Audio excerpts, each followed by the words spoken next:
And we're live. Hello. Hello, how are you doing today, Delphine? Very great, as I told you. And Uh, what about you? I am super fantastic. I feel phenomenal. My bad. Talk. Okay.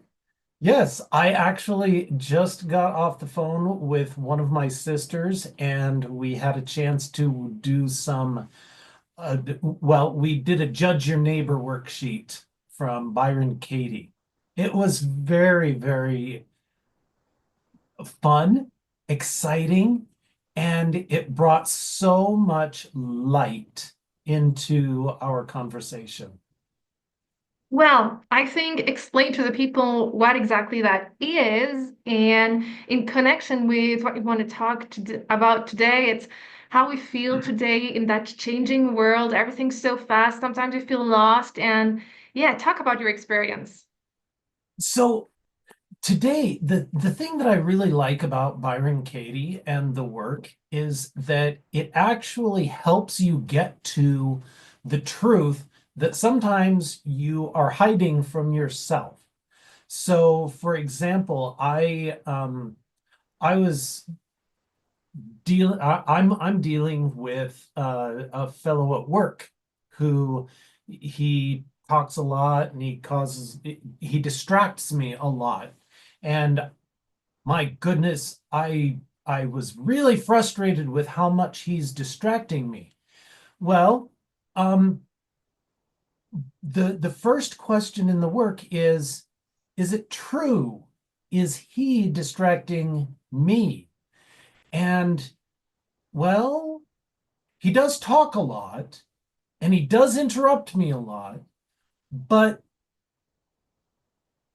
I have in the past been able to tell him to just hold on and wait and he'll stop and he'll let me finish my work. So is he the only one to blame? And then eventually, and I'm not going to give it all away, but eventually you turn it around and say, I actually want him to distract me. And how do I know that I want him to distract me?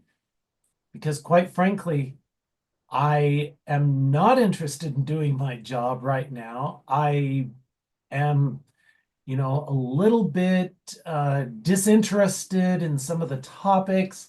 And so sometimes I do actually want him to distract me.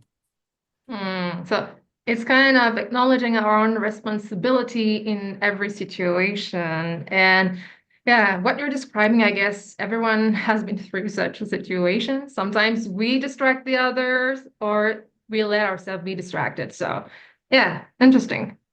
Yeah. And that's it. And so now I've been able to let go of my frustration and anger and just bitterness with him because I know that really I'm the one.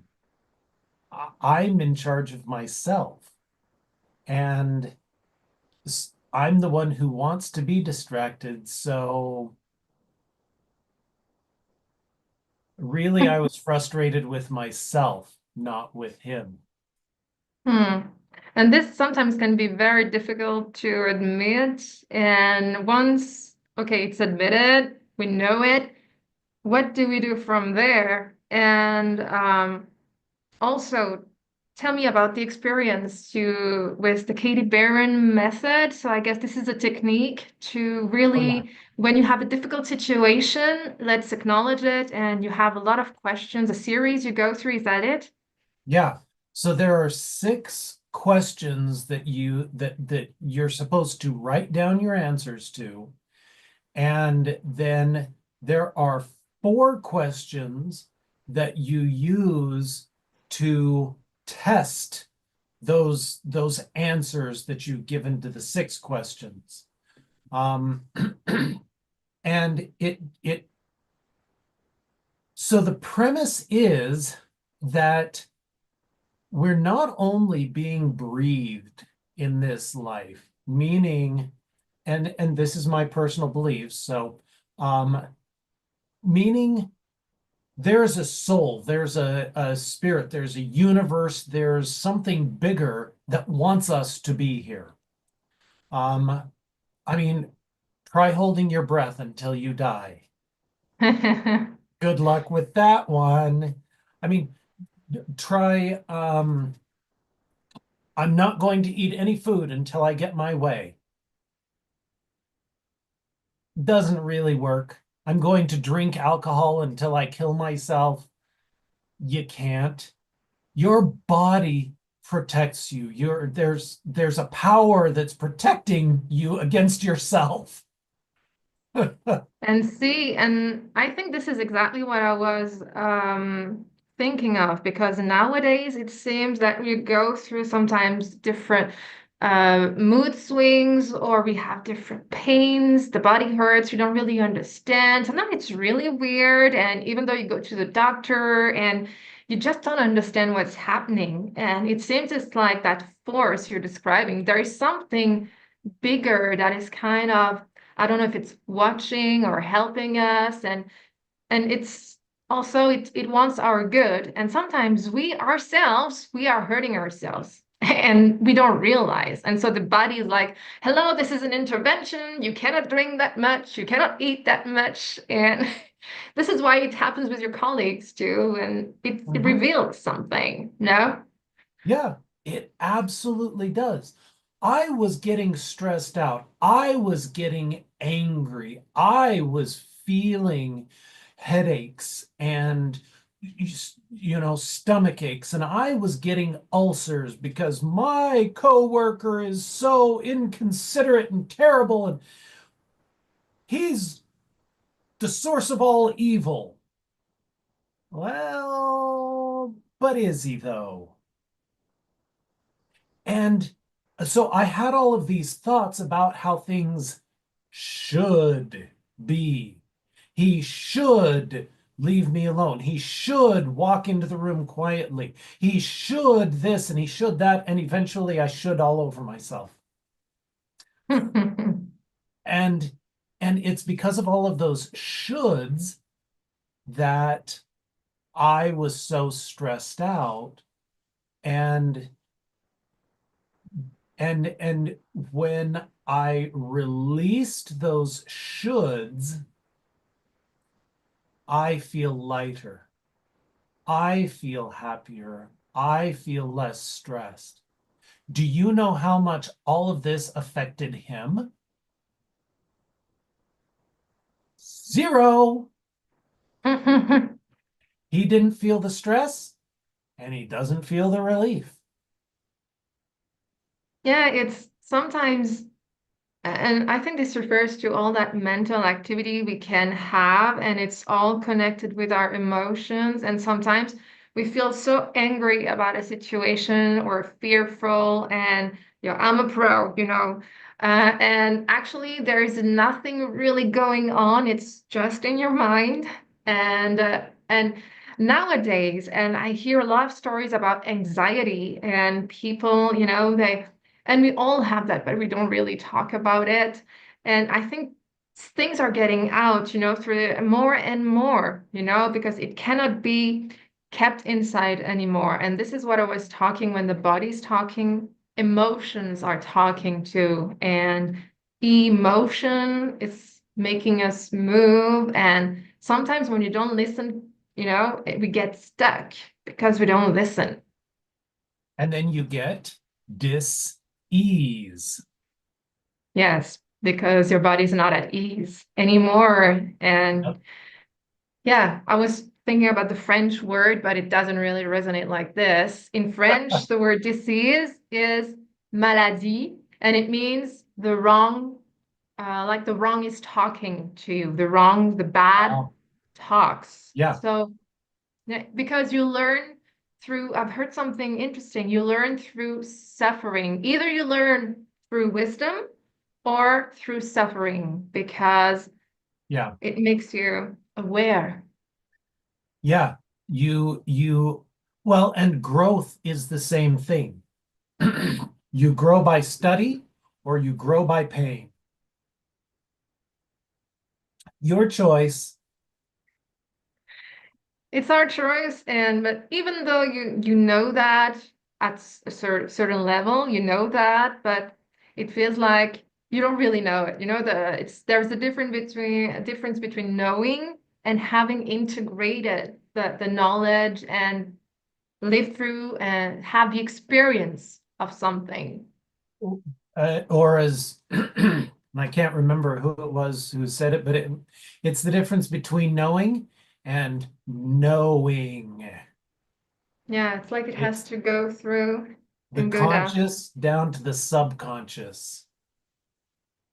Yeah, and it's you see the subconscious where you put it in the heart, and I think there are more and more studies that are telling us that the heart is our second brain, and if not the most powerful engine we have. Yeah, So yeah, it really is. I mean, so much as Bob Proctor said, so much of what we do is controlled by habits. Our daily life is controlled by habits, and the habits come from the subconscious. And so really how the power that we have comes from being able to replace those habits or understand them and use them. yeah, there's really, and I think the world is in such a phase where we're starting to understand when you talk about habit. Who you are is a habit. You've learned it from your parents, from school, from work. Society teaches you who to be. You know, it's good to have a job, have children, be married, or I don't know, not changing too much from the family background. You know, we have like a heritage. Yeah, And right now, it seems that heritage and those habits everybody has learned, it's it's too heavy. We cannot anymore. We have to let it out. And so the heart has to take over. And it can be so painful because people don't know who you really are. People don't know what you know, the subconscious part of you. When you really yeah, are who you're meant to be, people are going to be like, oh, I don't know you anymore. Who's that person? yeah. And it's you're disconnected from the world, the people around you. Does it resonate? Oh, totally.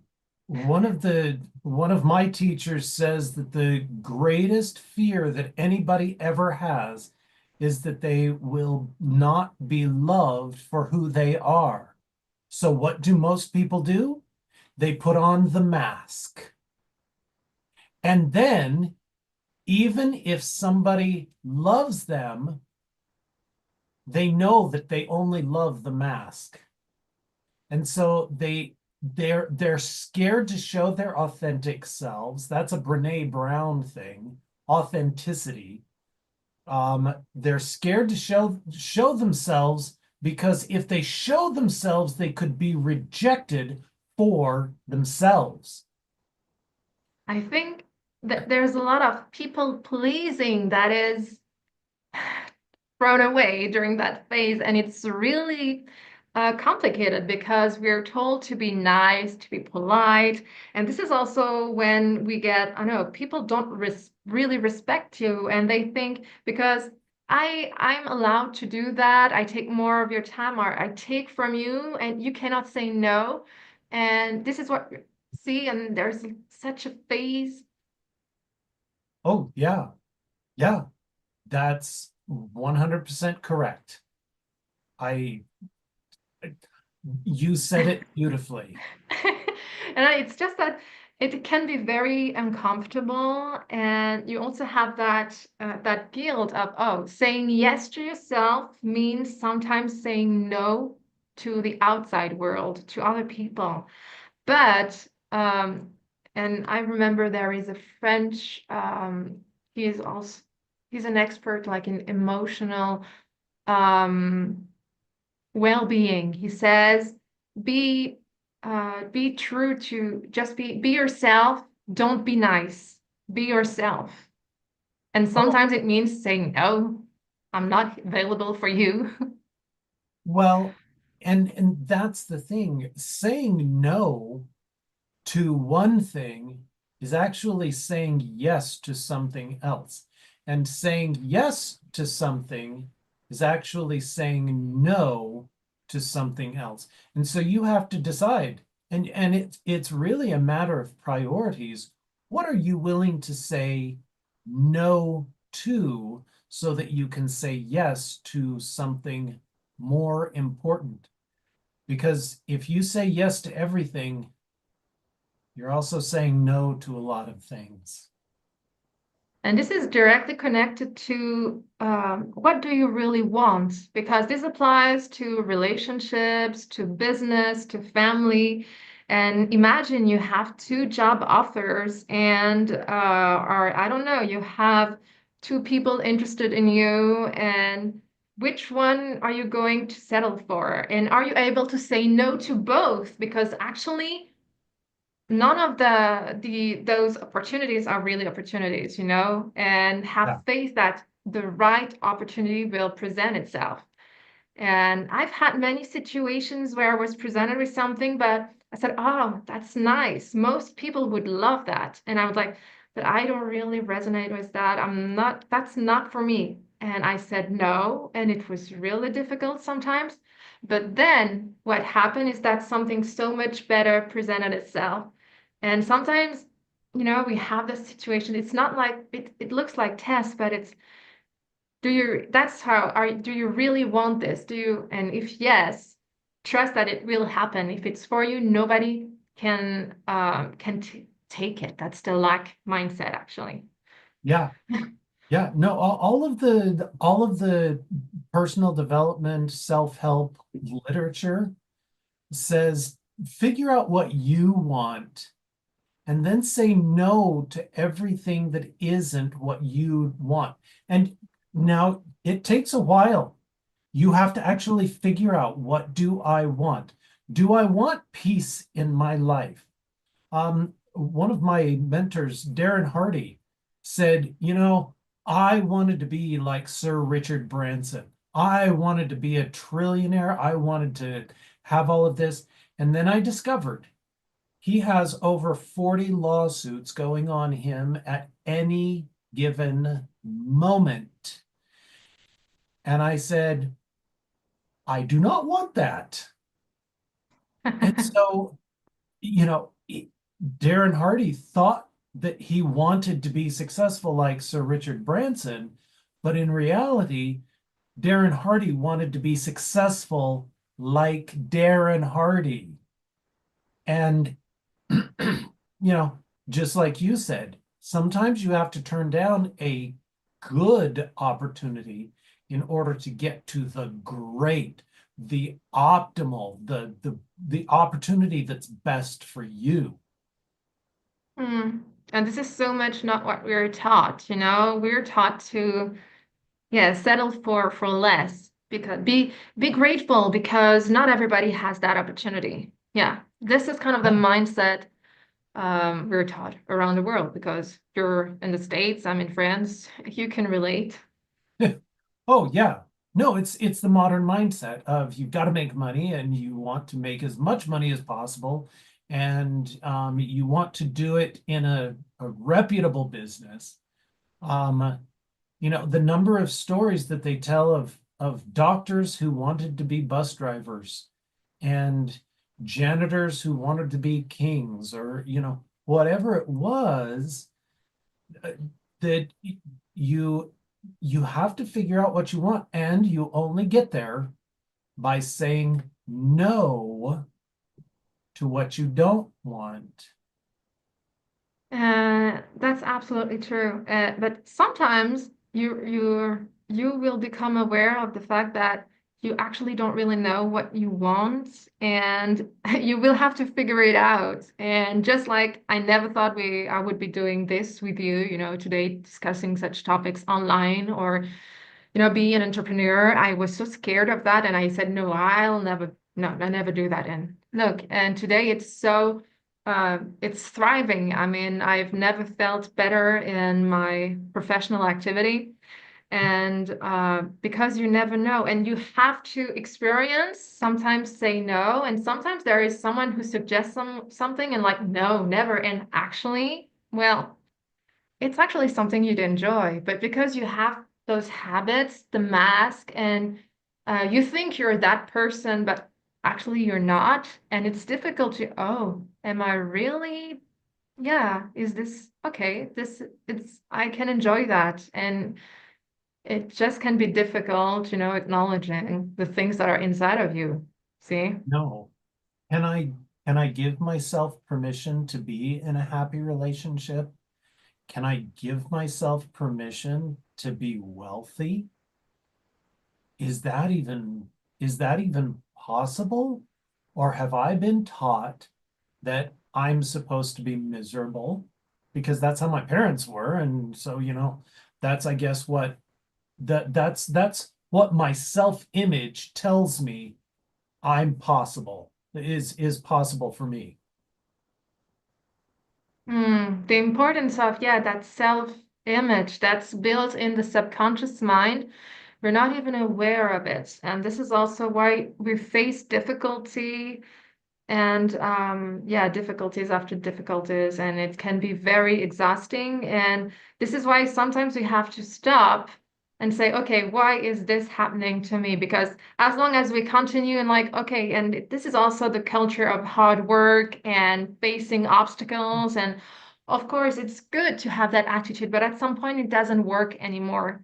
Because if you listen to people who feel they're successful but they feel happy, in every area of their lives, they feel fulfilled. Because true success, I think that's my vision of success, is being happy at work, at home, everywhere.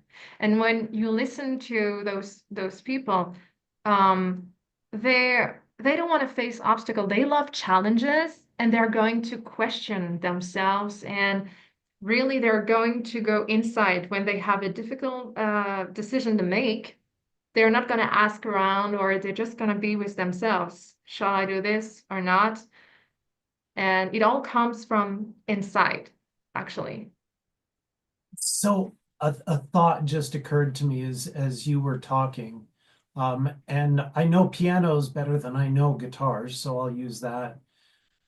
Can you imagine trying to tighten a C string so that it will play a D note?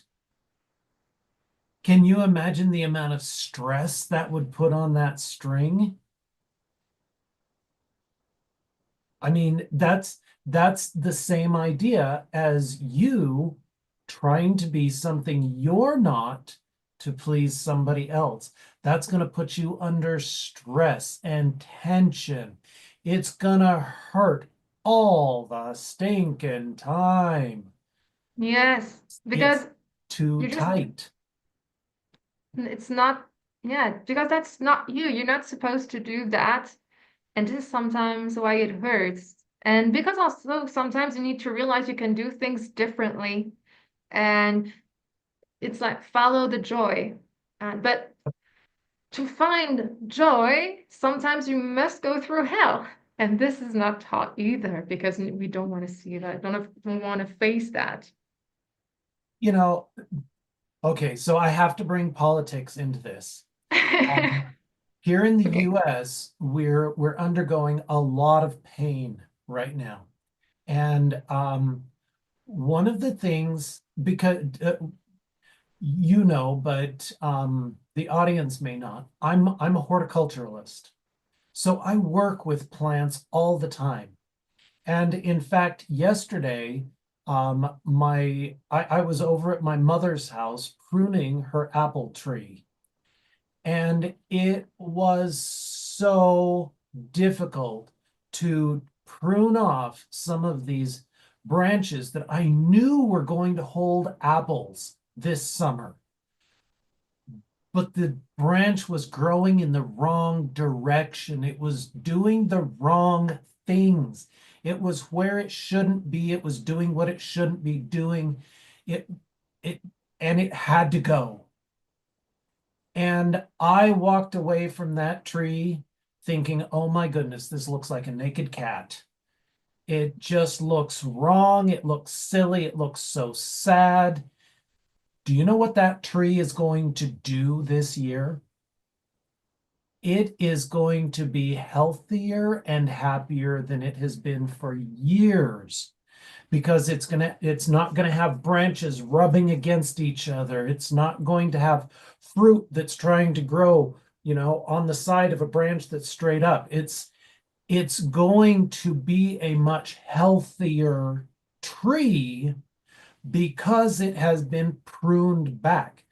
Now, on the other side of that, you can actually prune too much, and you can cause permanent damage. And even with the pruning that I did, you will still have a huge growth of branches, so that the plant will restore itself. It always does. Nature always fills the vacuum. But I know that I have made that tree healthier without killing it. So you've got to do a balance. And I think the same thing is true. Sometimes you've got to prune stuff out of your life so that your happiness and joy can grow. Mm-hmm. But like you said, then it's like going through a desert, there is nothing there. It seems lifeless. It seems dead. And it's like, yeah, it's like winter. And you don't know how long winter is going to last. And so you start to feel not yourself anymore. Yes, you're dying in a Yeah. way. And it's like, okay, but did I do everything to, yeah, to get to that point? And because there are some phases you feel very good when you do that work, that shadow work, and then you see through things you think you see, and then you discover so many other things, and yeah, but it's also about accepting that, okay, there may be different phases, and apparently there will be a time those phases will not exist anymore. But for now, we are doing the work there because we have all that heritage. We don't really talk about the family heritage that Yeah. is, even if you know that it exists, you don't know how deep it's encrusted or even in your body, because the body remembers Oh, it's without you. Delphine, it's not just encrusted in your body, it's encrusted in your DNA. It's encrusted in every cell in your body. This energy that controls us, it's deeper than just your skin and bones. It's every cell. It's so powerful. And this is when also you remember, and yeah, what's happening today. It's not just, I mean, in the body, and it's something we're not aware. And it's happening, and things are happening in the body. And you start also having those weird things, things without having actually been said, and you can feel things, and you can know what a person is going to say, like, oh my gosh. And you can, yeah, it's something really bizarre, or but it's inside. It has always been here, and it seems that today it's just getting closer to the surface, and everybody's going through it. And some people don't want to see it, don't want to feel it, and they're going to dig it very, very, very deep. But one day it's going to come up, and it's not going to be pretty. And some people are like, okay, I'm feeling anxious right now. I don't feel good. I'm embracing it. And okay, this is, I think, what we're doing, and say, okay, keep doing the good job. And it will pass. Well, so for example, for me, 2 weeks ago, I went in and had a spiritual worker remove not over 900 devils or unclean spirits from me. Now, you can call them devils, you can call them unclean spirits, you can call them entities, you can call them generations, you can call them karma, you can call them lifetimes. Whatever it was, I had 900 experiences that had converged in me that needed to be released. And that energy, I I do. You've commented on it a couple of times that I seem lighter. I seem more energetic, more excited, more, I don't know, on top of my game again. Um, Lighter. And see, this is exactly what I'm referring to. What you've talked about, it's something that people don't really want to talk about. They don't really know about it. They think that, I know, they belong to that, I would not crazy, but the world they don't know, and they're afraid of that. But Yeah. what is becoming clearer and clearer is that the invisible, there's something, when you have strong emotions, there are some people that have so much empathy and they can feel so many things. But it's what you feel, it's that energy. You call it whatever you want. You're connected to something. I mean, the invisible controls the visible world. And this is something that is becoming clearer and clearer nowadays. And people are starting to say, okay, that's a reality. And this is why we're going through every stage of even the world. I mean, the state, it's a beautiful play because everything is just an illusion. It's all, it depends on your mindset. But this is a very difficult connection to make when you start, saying, oh, there's another world out Well, there. it is because we don't want to admit that our mindset is actually creating our world. I'm fat because I have a mindset that says I need to be fat, or I'm skinny, or I'm poor, or I'm dumb, or I'm smart, or I'm handsome, or I'm not.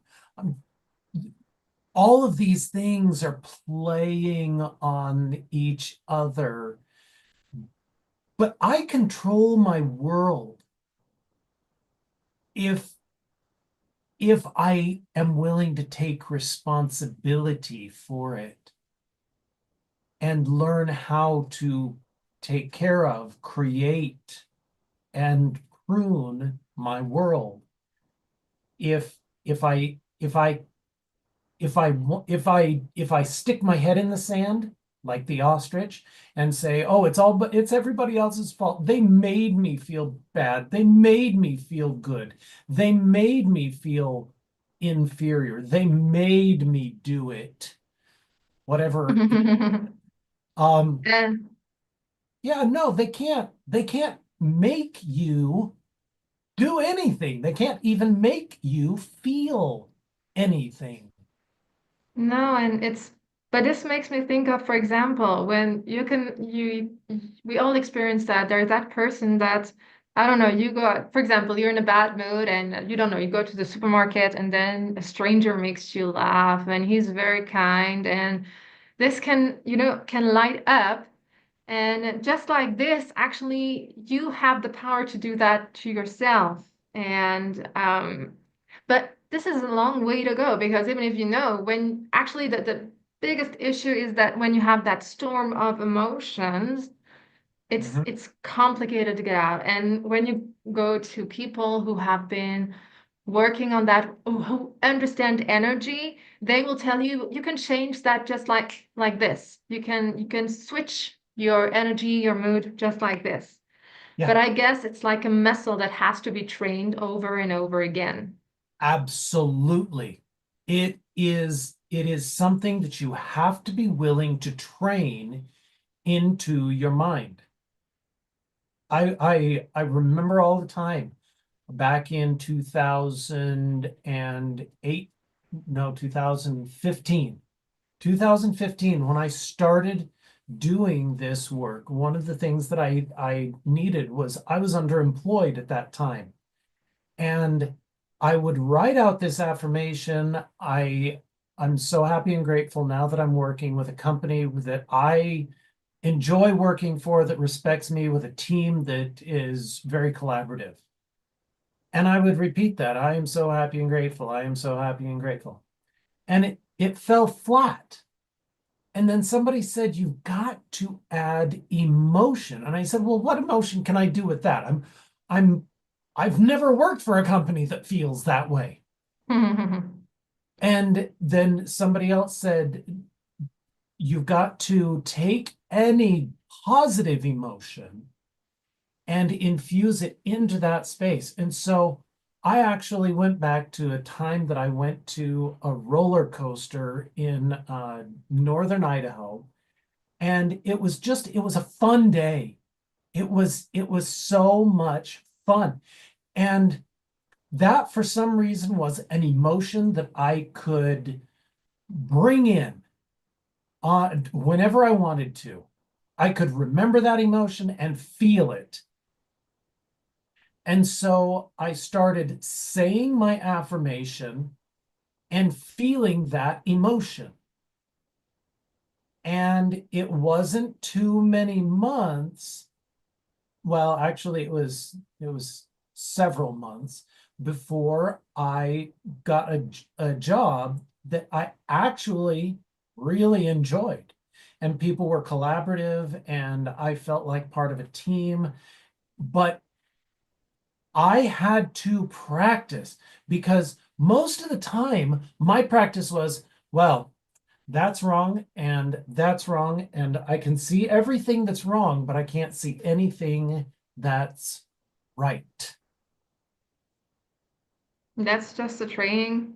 And like you said, the emotional part, it's also work, but actually once you connect to that positive feeling, it's quite easy.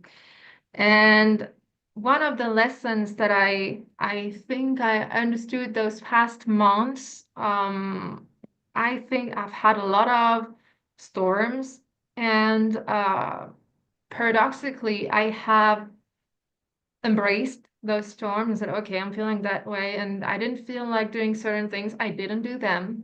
And but what actually happened is that then I got that positive energy that came in positive results in my business or what I was doing, because now I don't do things I don't want to do, and I embrace, okay, I have to see into that darkness, into that trauma or whatever you call that, and you can actually transmute it. So you don't have to be happy all the time. You can manifest good things even if you have those, and especially if you're going through that storm, because it's through the storm that you can then enjoy a smooth and calm sea, and you can enjoy the sun and bring more of that. But every entrepreneur and people who feel good and successful have been through storms. That's for now, it's still one of the ways that you will be able to build what you want to have and feel good about it, the storms. 100%. Going back to your seasons analogy, you're right. We all have winters. And for me, back in 2015, I had a spring. I had a time when I planted those seeds. And like I said, it took several months before I got a job where I felt appreciated, where I felt wanted, where I felt like I was part of a team. I had to keep remembering, okay, I planted pea seeds. I don't see anything coming up, but I believe they're there. Okay, I planted pea seeds. There are little plants coming up. I believe I'm going to get fruit eventually. Okay, I've planted pea seeds. It's getting really hot. I've worked to keep away the weeds. I've kept a positive mental attitude. I've said my affirmations. I've planted them. I've planted them. I'm letting them grow. But it's getting harder. Oh, and now I get the harvest. Yes, and I think that really insists on the fact that even though in personal development they tell you set a goal, set a date, and yesterday I watched a video. It was about a billionaire, I think, and who really feels who is abundant in every area. of his life, and he said, I don't set myself goals with dates. I have my goals, but I don't want to put a date because you cannot really, what's good for you will come to you, but you don't know when it's the best time. So let that to whatever force or what you think, the universe, God, it will come when it's the best time. And he said, because if you set a date, then imagine it doesn't happen on the date, but it comes, I don't know, 2 days later, you will be depressed for 2 days and feel like a failure. And this will not help manifest. So don't set a date, work on your goal and really what you want, but don't set a date. And I found that very interesting because so far everything I saw in like personal development, it's like, yeah, set a date and work hard. And I think this is also fading. The personal development world, I think it's not what it used to be. And the new way of doing things is it's like, I don't know, we don't have a schedule. We go live on YouTube whenever we feel like going live. Mhm. And we just go with the flow. And this is something very difficult in our world. And people not used to that. And that's like canceling it, yeah, last minute, okay, I won't come today. So it's, but in the end, the harvest will be there. No, it's believing that. Yeah. And going back to a video that we did over a year ago, where there are different modalities of energy work, of personal development. I think that you're right. There are a lot of modalities that set dates. There are a lot of modalities that don't set dates. It really depends on which modality is best for you. Is it Yes. best? Some goals need a date. Other goals, it's better to just let it, let it work the course, let them grow naturally and develop like a fruit on the vine. It'll come. It will absolutely come. But you're right. Don't stress yourself out. Don't allow what's happening outside of you to cause you stress, to determine how you're going to feel, because you're the one in charge. Yes. And keep an open mind. So what you said, if it's for you, set a date. If you feel like setting a date, but yeah, keep an open mind because you never know. And just yesterday, I heard a story, a friend of a friend who he wasn't looking for a job, but he was just taking courses. Um, and he went for a training somewhere, and there he met the head of the school where he was getting trained. And they, okay, you're really good. We want you to be a teacher. You will be trained. You will still be trained, but you are going to teach children, and now they're moving to Hong Kong, and but Oh, you don't know. And that person was not looking for a job, never thought of that. He was just following his passion. I think it's a combat sport, something like this. And boom, because you never know how the universe is going to present an opportunity to you. Just follow your heart and it will happen. And yeah. it froze. Yeah, oh, what was the story? Um, oh, it was Wayne Dyer. Wayne Dyer was talking to Tony Robbins, and he said, I had this desire to write this book, and nobody wanted to sell the book, so I had this desire to drive around the country and get on early morning radio shows and promote the book. And I had this desire to love people and to teach people.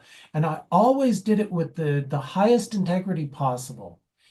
And and he said, and because of that, I have been blessed beyond my wildest dreams with success because I just only and ever did what I desired. what felt like the best thing to do.